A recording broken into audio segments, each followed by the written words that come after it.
He's on his phone. No, I'm reading my list. All right. Yeah. Still on a piece of paper. This is Chris from Deus Ex Machina. This is Dave Townsend from Rampant Wolf Games. I had to think about that for a second. I did. We are here with another top 5 list. We are talking about the top 5 worst mechanics. These are mechanics we do not like in games. We do not want to see them, and they may alter our opinions on games and may prevent us from purchasing said games if we find out those mechanics are present. I'm putting a lot of weight on these things. So this is our top 5 worst mechanics. Did you have any problem filling this list up? No. Did you? I did have a problem. Just because there are a couple I hate. It turns out it's not as many. It depends, once again. Almost every one of these, you can find one where it's not so bad. Yes. Like, I won't say it yet because I haven't got to the list yet. Oh. All right. So this is starting with number 5. Number 5. Get some deep narration. Mm-hmm. Number 5.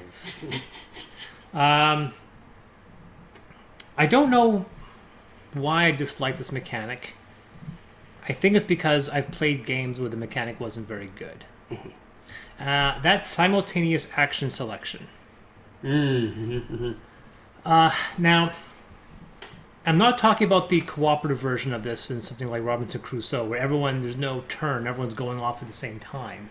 No, instead, I am more concerned with the ones where everyone grabs a card, selects the card, reveals the card, and based purely on a little bit of luck. I mean, if you remember what everyone's cards are that they've played already, they can draw a card, reveal the card, and then, oh, your card dismisses my card.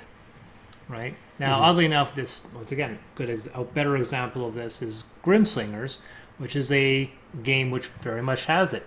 In the competitive version of this game, which is where simultaneous action selection comes into play, it's a really bad game. Mm-hmm.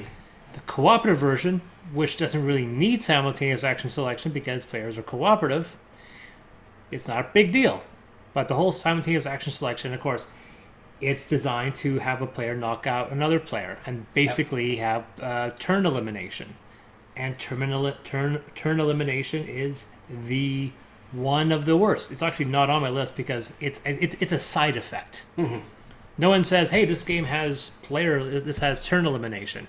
But turn elimination is a horrible side effect of gaming. Yeah. And simultaneous action selection is almost designed to do that. Mm-hmm. Good example of that is Mission Red Planet, which is a game I absolutely utterly despise. I know I'll get a lot of hate. I got some people criticizing me when I did Alien Frontiers. Alien Frontiers is a game that's functionally has an end result identical to Mission Red Planet. You have a planet separated into sectors, and it's area control. How you get to that area control is completely different. One has die placing, the other one has simultaneous action selection. One's one of the greatest games ever made, and the other one is dog shit. So that's my number 5, simultaneous action selection. All right. So my number 5 has gotten a lot of hype and talk lately, and while I understand why it exists, does not mean that I think it should exist. And that's Legacy. Oh, I thought this would be number 1 for you. No.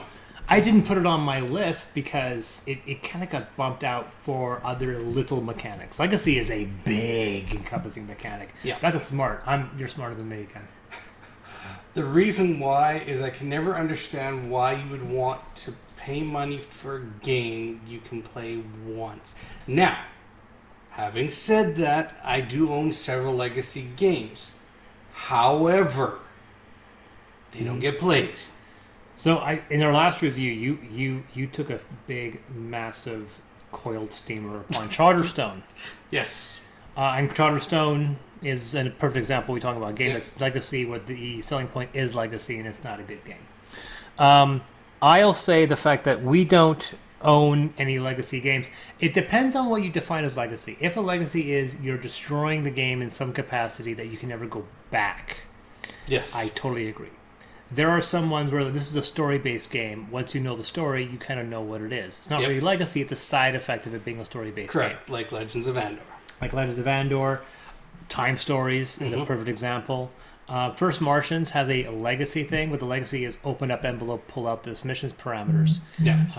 And the fact that, once again, First Martians has a completely functional cooperative game that can be played over and over and over. And then on the side, there's this cooperative element, this legacy element. Yeah. It's not a defining feature of the game, therefore I'm not going to criticize it for that. See, and for me, I will often refer to legacy games. I don't call them legacy. I'll call them one and done. Yeah. Because that's it. You play them once and you're done. And it's kind of like, hope it was worth the... I got my enjoyment out for the cost I've spent, which... And one that kind of makes me wonder is Mechs versus Minions. Is that a legacy game? It is a legacy game. I did not know that. Yes, because you play through... and once you've opened up all the stuff, there's... That's the scenarios. You're done. It's got 10 scenarios. Can't just play the scenarios over? Well, you can play them over again, but I mean, you already know what's coming, so... Yeah, it's true, but that thing about Andor is only about $47. And there's 6 missions, and you can buy another couple missions added onto it. I've never really felt that... I wouldn't call it legacy, because we could just play it again with other characters, and you can randomize certain elements. So I never figured it was legacy, other than the fact that you know what's going to happen. Gloomhaven is legacy. Yes. But it's such a huge scale legacy. Like, we bought the recharge pack, which is the vinyl sticker, so you can reset it. And after about 6 missions into it, I was like, boy, we didn't need to buy that, because when are we going to reset this game and start over? I would reset it to give it to my kids, and that's about it. Yeah, that would be it, if you were selling it. Yeah. Yeah, if you were selling it, yeah. Or handing it down, that's about passing it on to your grandkids, because that's how long it's going to take. So yeah, no, okay, good point. Never mind. I was being selfish about it, but that was okay. What other games? Escape room games. I don't mind those, because they are a legacy game. You play them once and done. But they also, if you know where to buy them, they can cost like $14. Yeah. And I'll tell you right now, the Exit game specifically, that is a bargain for 3 hours of entertainment, because they are a hell of fun. Yeah. I think if we do it that way, that's not bad. Yeah. But a game like Charterstone, where you can play it, or even Pandemic Legacy, you play it 12 times and that's it. Yeah. Well, Pandemic Legacy, you play possibly up to 27 times, I think it is. Yeah. Well, because you lose, right? So you got like 4 times to win each month or something. So good point. Good point. 4 times. Yeah. So no, that was 48. Yeah. So Legacy definitely. Yeah. All right. Number 4. So my number 4. Once again, following your Legacy thing, mine feels so nitpicky in comparison. I went for a mechanic that, I don't know. Like I said, I almost added a generic just dice rolling. Just dice rolling in general. And I was going to make it like, I was trying to see if I could fit it in. And it kind of got to 6. And maybe I should have replaced it with this number 4, which is related to dice, which is Press Your Luck. Mm-hmm. Right? As someone who follows statistics, I wrote a big article about dice rolling and the illusion of control. Mm-hmm. And the fact that one of the things I really dislike is, you get a reroll. Oh, you mean I get an equal chance to fail? Yes. And statistically, it's not as good a reward as people think it is. And I really don't like the idea of rolling in dice to try to even the playing field, because it just adds chaos. Dice is a chaos factor. I don't, and it's a neat factor, but you have to be really careful with how you mitigate it. And Press Your Luck, I'm not a fan of, because a lot of like King of Tokyo, Zombie Dice, you can just roll and be screwed. Yeah. Oh, or I'll roll. Oh, I'm not so screwed.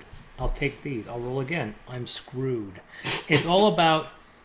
Okay, the other thing is, there's a lot of dumb chances. You have one choice to make: yes or no. Do I keep going or do I not? If you know statistics, there's a point where you can stop, right? But it's just that's a game that, like looking at Farkle, or Dragon Farkle, and you look at it and you're like, how much of this game's winning state is based? It's the one decision: yes or no. Yep. There's no other choice to make. Yep. I think it's a very weak mechanic. That's Press Your Luck. Okay. So my number 4 is, I know you like this one, hidden co-op elements. So for whatever reason, where it's a co-op game, but I've got to keep something hidden Damn from it, my I gotta add that. cooperative players that I'm playing with. I don't understand it. It doesn't make it a co-op game. It makes it a competitive game, if you want to call it that. Oh, look there. I don't know why. Why did Competitive. I put pressure? I should totally put it. No, the thing is that I think if it wasn't for the fact that I hated these three so much, that would be like almost number one. That's such a big deal for me. Mm-hmm. Any game that has hidden cards in a cooperative game, I always try to find their justification for it, and they can never justify it other than the fact that if you have open cooperation, the game becomes too easy. And my answer is that if your game is too easy and you have to conceal cards to do it, you made a bad game. You should design your game differently so we don't. And a good example was just last week when we played Time Stories. Time Stories has that very same rule that we see in Gloomhaven in the first edition of Pandemic, and I always thought it was ironic that the later editions took that out. The fact that you can't say verbatim what the card says, but you can say the game says all of the players have a psychic connection, so you can tell them kind of what you have. You can go into a lot of details. You just can't go verbatim. The problem with this, it creates this incredibly massive gray zone where players don't know what they should say and what they shouldn't say. Am I breaking the rules by going verbatim? Mm-hmm. And this ambiguity is a killer. Because you can't define it. It's completely nebulous. And nebulous a mechanic is not a good mechanic. So when we were playing this game, we were in a situation where, holy bloody hell, I was getting really angry.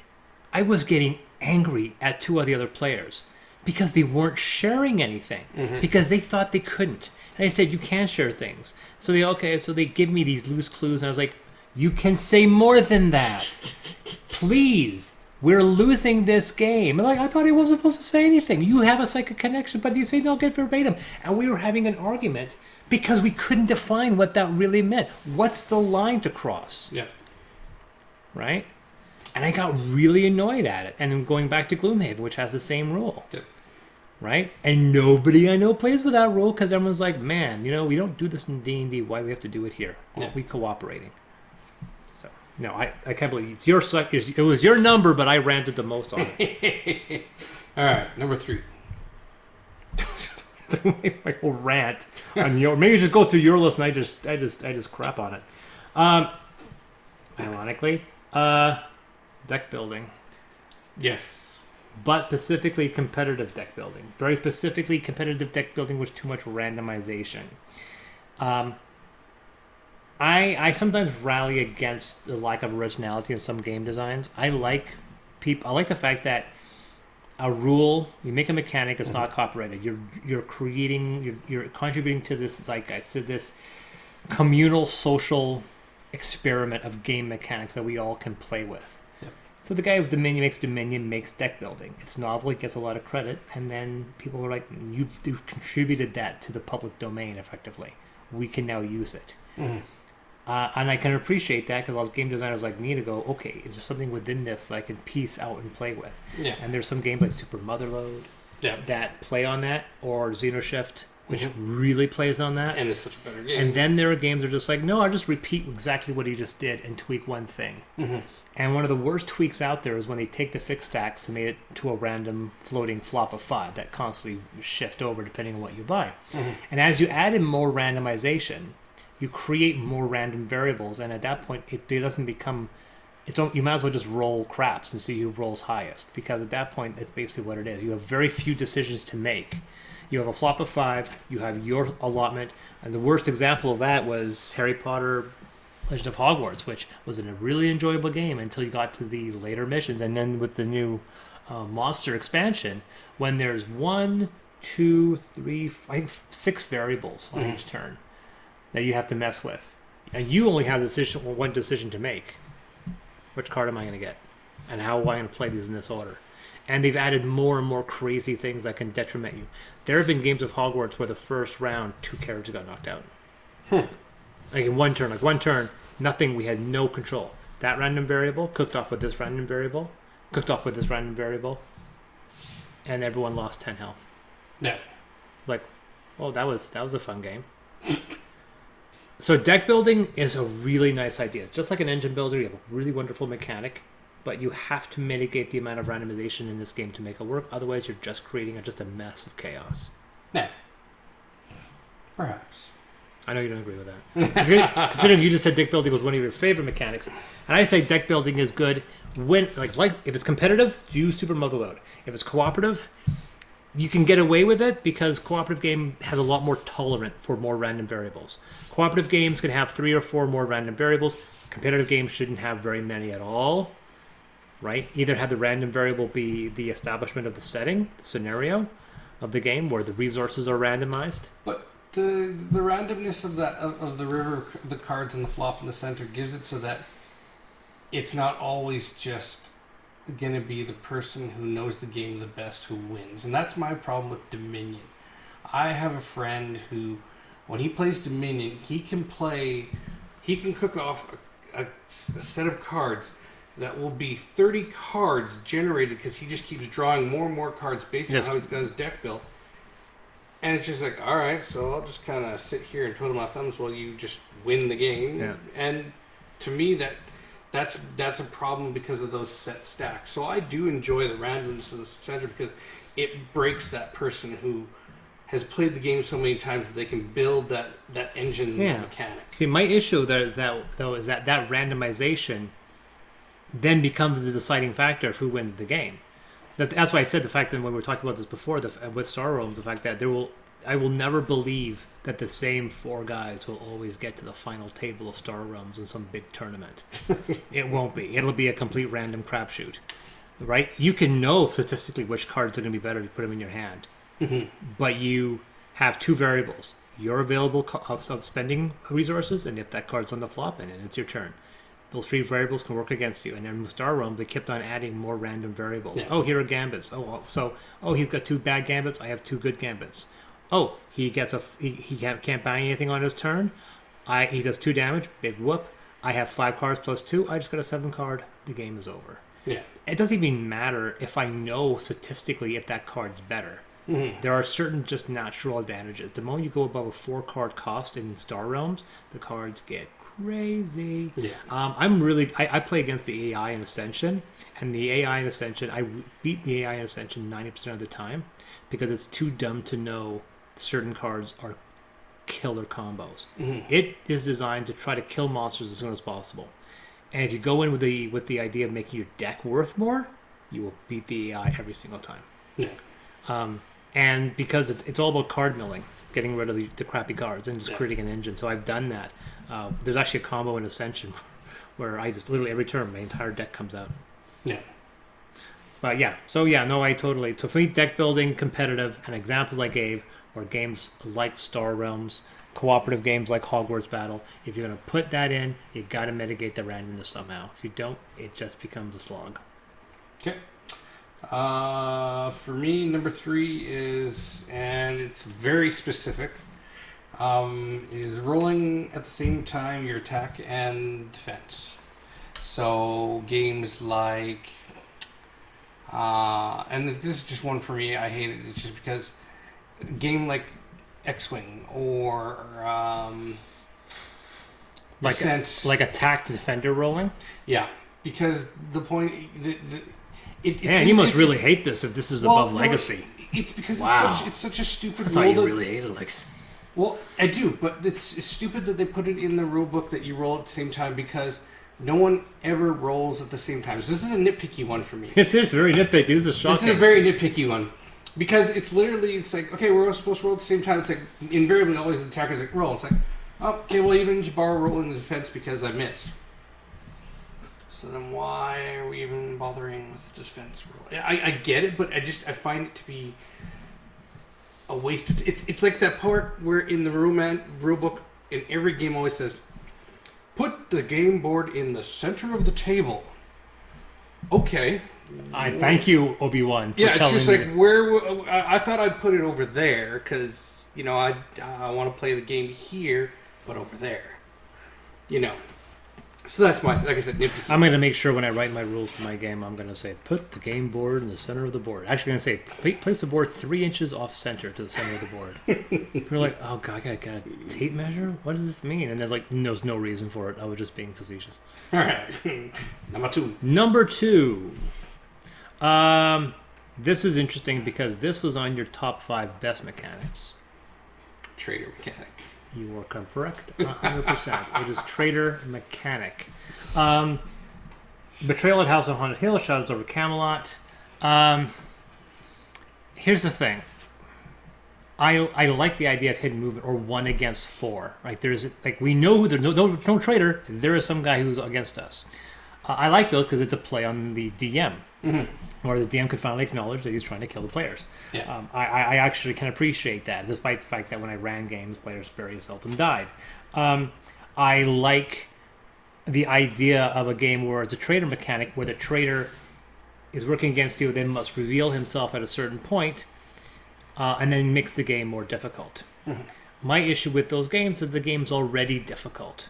The traitor mechanic pushes it over, is designed to push it over the edge. Mm-hmm. And every time I see a playthrough, it's always the mechanic comes out and he pushes you over the edge. And a good example was tabletop. Every game of tabletop with the traitor mechanic, the traitor always won.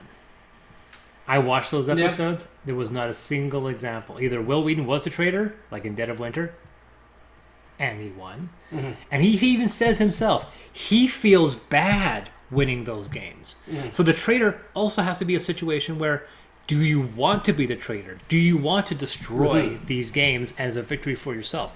It's a mechanic designed for trolls.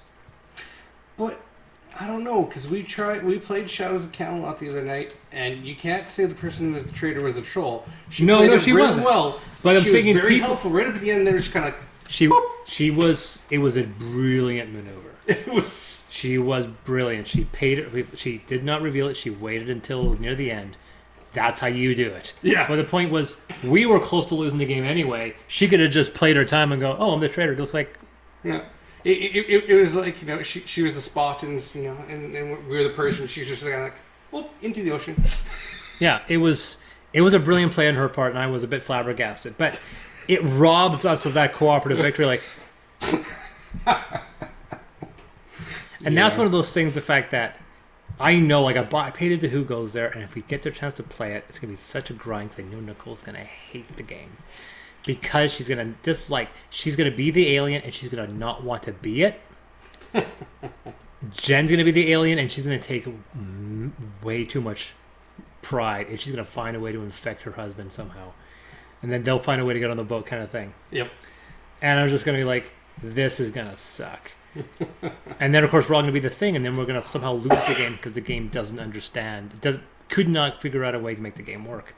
But it's going to be an interesting thing. But for me, it's one of those things where the game has to be like, I feel like a betrayal mechanic, the game should be easier. Like, you're like, man, this is going to be easy. Somebody's going to do something stupid. Yeah. Or to do something, like, think about Dead of Winter. The saboteur can screw the game over without revealing he's screwing the game over. Yeah. In Betrayal, Camelot, it's kind of difficult. Like, you can do things that are suspicious. The moment you do something that feels illogical, they start suspecting you. But at Dead of Winter, you don't have to. Nobody knows who's screwing the party up. Yeah. I like that. Well, that's like the thing, Infection at Outpost 31. You don't know. Yeah. And one time, it was so bad, we were playing a game, I was able to throw off suspicion for myself and the other person who was the thing, and everybody else thought it was somebody else. Funny. We were able to throw it off completely. So that's why I don't mind trigger mechanic. Yeah. See, for me, I think it's one of those things where I think the games are difficult enough. They put these betrayal mechanics so they can get that reputation of being hard to beat because of the betrayal mechanic. If your game is hard and the betrayal mechanic knocks you over the edge, I'm not interested. If it's a game that's like, wow, this is easy, when is that person going to jump up? Because Dead of Winter is not a hard game when you take the betrayal mechanic out. And I'm actually curious to see if who goes there, if you just literally took that Red Infection deck out and just let Paranoia sit without telling anyone, would the game be beatable? And if the game is beatable, well then, if the game is easy, then I can see why the alien would be in there. But there are other reasons why we're talking about who goes there a lot, because literally we just got it over there. But yeah, so I think the trader mechanic a lot of times is just not needed. And I tell you, and if there's a game where it's optional, we don't play with it. All right. So this is my number 2. Number 2. So this one is very specific to a certain game. Altering rolled dice with abilities. Wait, what? Altering rolled dice with abilities. So you roll a combination of dice, and you get an ability, and someone's like, haha, I've got an ability that's going to change and make you re-roll a dice. And there's a game that does it, and I hate it when it happens, and it's dice thrown. I love the game, but there's one thing, it's called your ultimate ability, and you have to roll your 5 dice, and if you get all the matching numbers to like the 6, I believe it is, or it's the certain symbol, you get to cook off your ultimate ability, and it's just like phenomenal. But someone's going to have that card that says, nope, you got to re-roll one of your dice, and it's just like, seriously? That could almost be expanded to be just take that mechanics. Yeah. Because Nicole, like we played Arcane Academy, and we were loving the game for the first 5 minutes until she found out that the game is populated with tons of take that mechanic. And some people have accused me of being salty in some game. I mean, I had a game with Super Mother Love where I found out Nicole and I were going for the same strategy, and I got really angry because I knew that there was a chance that we were going to be fighting each other for it, and I didn't want to do that. Yeah. And I got a little salty. And then we were playing yesterday in Arcane Academy, and we found out there was some take that mechanics. She's like, "Oh crap, I didn't know that," because she doesn't like it. She hates take that mechanics. And of course, being the cheese master that I am, the first thing I started doing is that I was like, "Well, I can buy these artifacts that'll do a take that," so I will. And because I don't like the mechanic, but if it's there, I'm going to use it. Yeah. So I literally robbed her 2 rounds in a row of doing anything, because I was like, "Oh, I'm going to do this. I'm going to do it again." She's like. And she was getting angry because her entire strategy was building up enough resources to cook off this one spell. And I denied it for her. The funny thing is that at the end of the game, I beat her by 1 point. So all that anger was for naught. She still got off the spell, but she was so angry at the take that mechanic. Well, and that's the thing, but a lot of games give you the ability to do that. Because, I mean, one game I was playing was Ticket to Ride. And I just was not invested in the game that night. And it was just like, okay, well, I can buy a lot of those one train connections that will foul up everybody else's route. And I'll just put my one train here. I'll put my one train here. I'll put my one train here. And everybody's like, seriously? I'm just like, well, that's legit. I can do that. Sabotage. So yeah, so your idea of, like I said, I was kidding you with the generic thing, but you're talking about specifically a mechanic where you're about to cook off something and somebody can interrupt you and prevent you from doing that. Yeah. I was going more vague and say I don't like any mechanic that allows someone to do that, regardless of what mechanic, whether it be dice or cards or what have you. I mean, what the hell is magic with except one big troll? Oh, interrupt! You can't do that. Yeah, exactly. All right, number one. Oh, Raps rock. I'm gonna do the fire thing once. Just it's effing fire. This is the one that me and Brittany encountered the other night, and I don't know why, but it infuriated me so much that it went whoosh, right to the top of the list. Bag drafting. Bag building? Bag building. Putting stuff in the bag. You don't like bag building? Because I kept pulling the same thing This is a new big thing. Oh. Was it Altiplano? No, Masters of the Galaxy. Oh, yeah. And Altiplano was that's been the big part. Yeah. That's been the big one that came out. But no matter what I did, I kept pulling out useless fucking cubes. You don't you put the cube out, you put it down, then you draw another cube. Or do you reach in, you draw 3 cubes, you do something with it. If you can't do anything, you throw them back in, you shake the bag, and you pull back out. Guess what? You got the same cubes again. I wouldn't do it that way. But that's the rules. Bag building is just like you take that out and you eventually draw your cubes out and then you throw them all back in and you do it again. Yeah, no, this one's Wow, that's a bad make. What's this game called? Master of the Galaxy by I can't remember. You guys made a bad game. Yeah, I want to say it was Game Sloop, but I could be wrong. That was not Game Sloop. Game Sloop. No, it's Ares. It was Ares. Yeah, because Game Sloop made Alien Frontiers, which is one of my favorite. Yeah, no, it was Ares. Yep. And it was just to borrow King's Forge from you. Yeah. So that was my number one. Wow, really? I liked bag building up until that point. Now I hate it. Do you have any other bag building? Because we don't have a single bag. Clank has bag building. Well, Blank was a deck building. Clank. But yeah, because as you take wounds, you throw them into the dragon bag or whatever bag, shake them up, you pull them out, and bad stuff happens. My restaurant game was going to be a bag builder, but it was going to be a group bag builder, like everyone's trying to contribute to it. And I kept on pulling out worthless stuff, exactly what you said. Yeah. So I threw the mechanic out and never touched it again.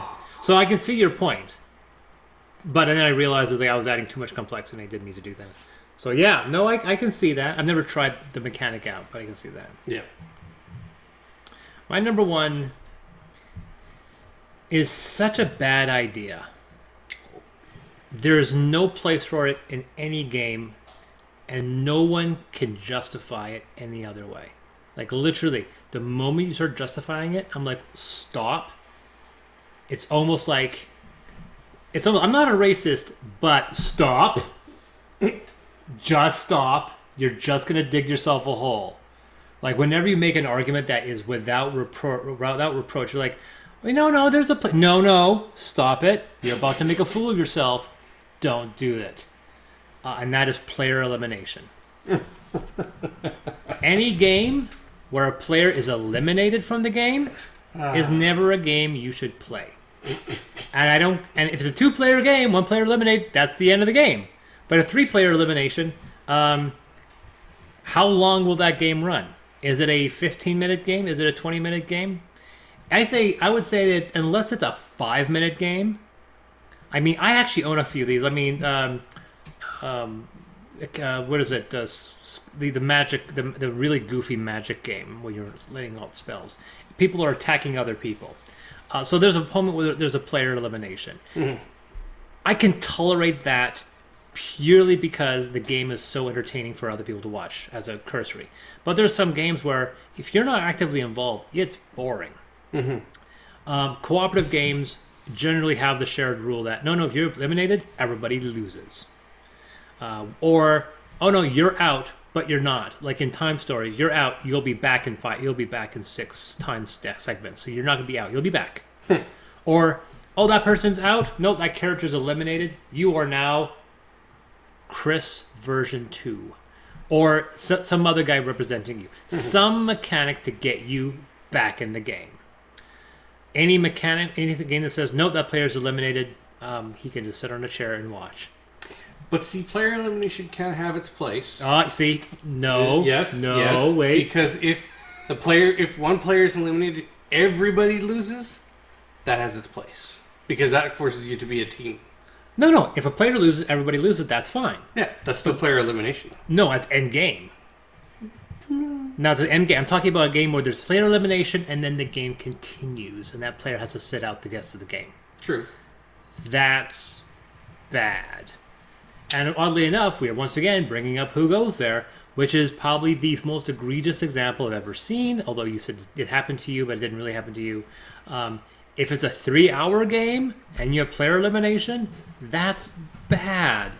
Yeah. I'll also even extend this as player elimination as being the fact that if it's a game where you are effectively unlimited, where you have no capacity to catch it. If it's a competitive game with no catch-up mechanic. Mm-hmm. Lost Legends, which is a game that, oddly enough, has been homebrewed to get better. If you get knocked out of a turn, you're done. So I will even extend that to games where you are effectively eliminated because you cannot catch up. Anything like that. I know people go, well, no, it got to be victory. People hate catch-up mechanics in racing games, but in board games, there's a place for it. Yeah. Okay, so you've done yours? Yep. I've done mine. So my worst mechanics, 5, simultaneous action selection, like Mission Rip Planner or 7 Wonders. Press your luck, like Zombie Dice, King of Tokyo, or Bang. Deck builders, competitive ones, specifically like Star Realms. Traitor mechanic, Betrayal of House on the Hill, Shadows over Camelot. 1 player elimination, like you see in Risk, Love Letter, or King of Tokyo. And now, Who Goes There? So my top 5 are number 5 is Legacy, fill in the blank. 4 hidden co-op elements. Good example is Gloomhaven. Yeah. Number 3, rolling at the same time, attack and defense. Again, Descent, X-Wing. Number 2, altering rolled dice with abilities or take that mechanic, dice throwing. And number 1, bag drafting. Unfortunately, Master of the Galaxy just got it. Boy. Interesting pull. Like I said, 2 of those, the legacy and the hidden movement, and the hidden cooperative. That could have knocked out press your luck and simultaneous action selection. That should have been on my list. All right, so I'm Chris. I'm Dave. And I will totally rip off somebody else by saying see you on the flip side.